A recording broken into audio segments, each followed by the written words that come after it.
Pergunta: o Estado é um comitê político dos grupos sociais que deveriam geri-lo? O Estado é um órgão que administra a vida de um corpo social, a princípio precedido de uma racionalidade na gestão do poder. Em tese, o Estado e os governos que o administram deveriam olhar para todos de forma igual. Entretanto, por que alguns governos insistem em governar apenas para os seus aliados, tornando o Estado uma espécie de comitê político? Essas e outras respostas aqui, dentro do nosso Covil Sociológico.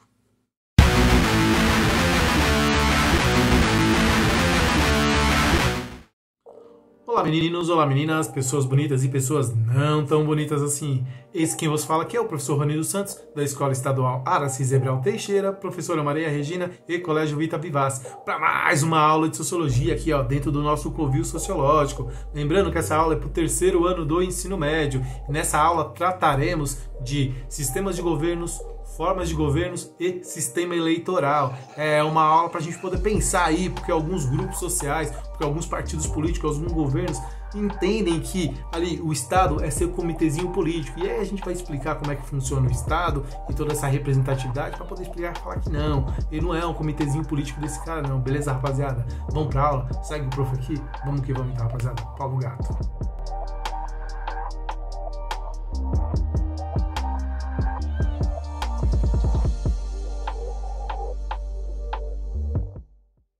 Essa aula consiste em falar do Estado moderno, das formas possíveis de organização desse Estado moderno, dos sistemas de governo, das formas de participação política. Todos esses pontos buscam apontar como o Estado moderno se constitui com apenas um objetivo, o bem comum. E, obviamente, se estamos falando de bem comum, o Estado e sua administração não podem privilegiar um grupo político ou social de sua preferência.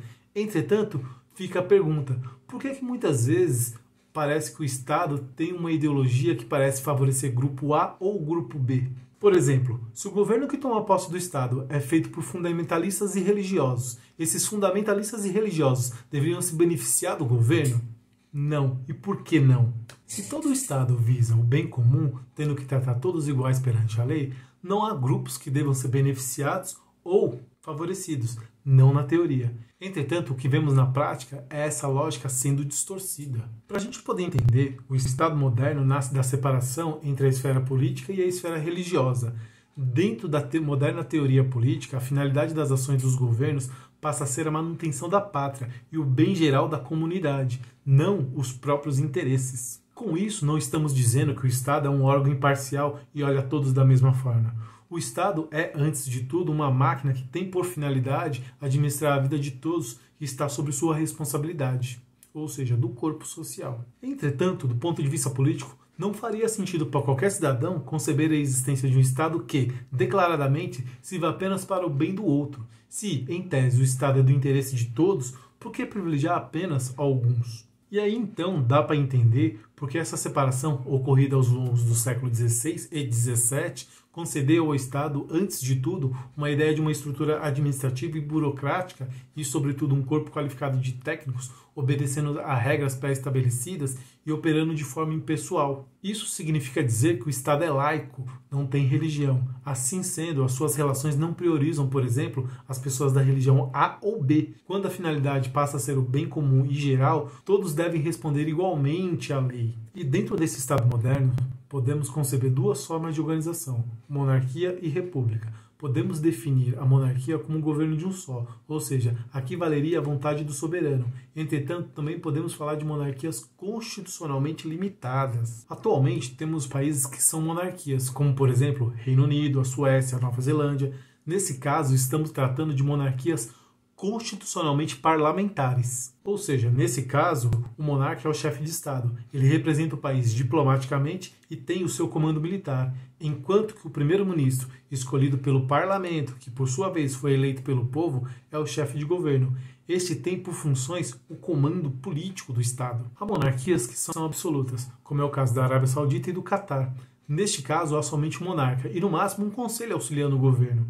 Aqui o monarca é chefe de Estado e chefe de governo ao mesmo tempo. Quando esse Estado tem religião, como é o caso de muitos países árabes, os chamamos de Estados teológicos. Nesse caso, na própria Constituição do país é confessado a fé. Por outro lado, temos as repúblicas. As repúblicas podem ser tanto presidencialistas como parlamentaristas. A república, por definição, é um governo de todos, ou seja, a soberania pertence a cada indivíduo que compõe o corpo social. Em uma república presidencialista, o presidente é o chefe do executivo eleito por votação direta, podendo escolher seus ministros. Nesse caso específico, ele acumula o cargo de chefe de Estado e chefe de governo. E quando tratamos de uma república parlamentarista, é possível que haja um presidente que ocupe o cargo de chefe de Estado, embora não seja muito comum. Entretanto, numa república parlamentarista, o chefe de governo é sempre o primeiro-ministro. É bom lembrar que quando estamos falando de presidencialismo e parlamentarismo, estamos falando de sistemas de governo. Lembra, quando estamos falando de formas de governo, estamos falando de monarquia ou república. Sistemas de governo são feitos de um conjunto de 3 poderes: executivo, legislativo e judiciário. Em tese, são poderes que devem ser independentes, harmônicos entre si, e um serviria para limitar o poder do outro. A função dos 3 poderes são as seguintes: cabe ao executivo chefiar o Estado e sancionar ou vetar as leis propostas pelo legislativo, enquanto o legislativo, representante direto do povo, propõe as leis, e ao judiciário cabe aplicar essas leis. Quando o Estado moderno concebe essa forma de exercício de poder, é mais uma vez para garantir do ponto de vista teórico que todos têm uma igualdade de direitos e deveres. À medida que o Estado é constituído por instâncias de representatividade, isso lhe garante uma forma de representação. Isso lhe garante uma forma de participar da vida política, da vida pública, de defender seus interesses. As formas de participação política prevista apenas para os Estados democráticos de direito tem mais um elemento que é importantíssimo: a forma como se organiza as eleições e seus partidos políticos. Pelos diversos países, temos diferentes sistemas eleitorais. Já te chamou a atenção, por exemplo, a diferença entre o sistema eleitoral brasileiro, onde ganha quem tem mais voto, ou seja, o vencedor é decidido pela maioria, 50% mais 1, que também é chamado de maioria simples. Diferentemente do sistema eleitoral americano, que a votação é feita estado a estado.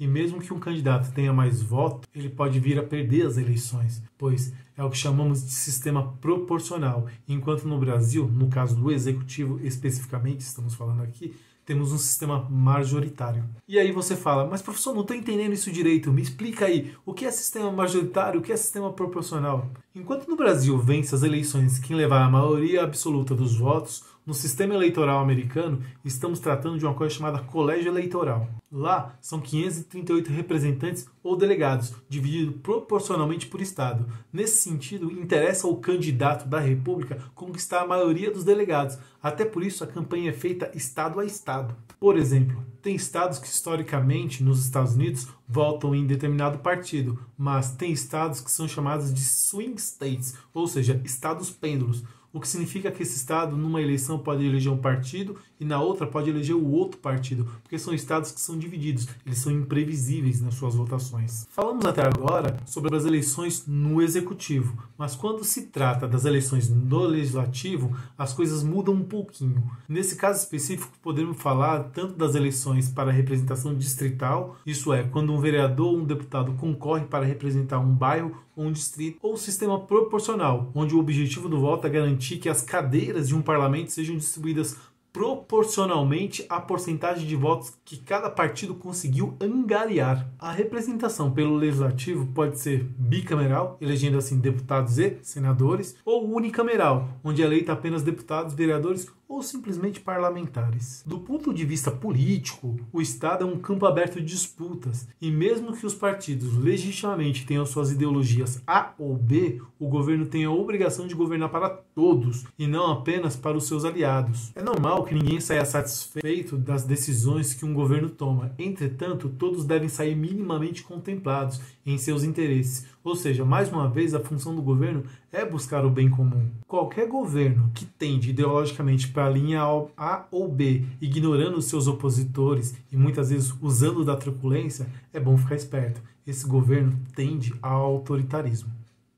Bom, galera, a aula de hoje foi isso. A gente espera que vocês tenham gostado, a gente espera que vocês tenham assimilado. Tamo aí firme e forte, produzindo aula cada dia mais. Beleza, rapaziada? Seguinte, mano, deixa sua curtida aí. Se quiser, se não quiser também, tamo aí firme e forte. Só que por gentileza, mano, comenta aqui embaixo, deixa um feedback, responde pra gente aqui, mano. Compartilha, rapaziada. Compartilha, vamos democratizar esse conhecimento aí. E outra coisa, se inscreve, mano. Vamos estudar, que estudar é a nossa chave. Beleza, rapaziada? Tamo aí firme e forte. Essa foi mais uma aula. Professor que agradece, abraço também, firme e forte, beleza? Vamos que vamos.